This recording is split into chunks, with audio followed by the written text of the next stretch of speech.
आज मी तुम्हाला जे सांगणार आहे ते तुम्ही शांत चित्तेने ऐकून घ्या. तुमचा आळस तुमच्या कष्टाला मारू शकतो. तुमचा राग तुमच्या शांतीला मारू शकतो.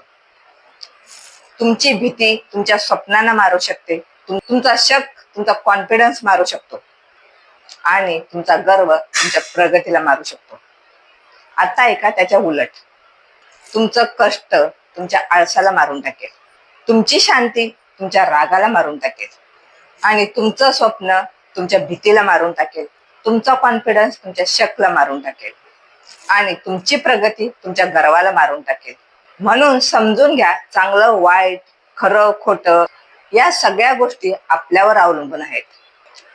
कुठल्या परिस्थितीत कुठली गोष्ट निवडायची हे सगळं आपल्या हातात आहे. आपण चांगल्या गोष्टी शिकतोय की वाईट गोष्टी शिकतोय या निर्णयावरच आपलं आयुष्य अवलंबून आहे. जर आपण नेहमी घाबरत राहिलं तर आपण आपले स्वप्न कधीही पूर्ण करू शकणार नाही. जर आपण एकदा ठरवलं की मला माझं स्वप्न पूर्ण करायचंच आहे, तर या जगातली कुठलीही ताकद तुम्हाला अडवणार नाही की तुमचं स्वप्न पूर्ण करण्यासाठी.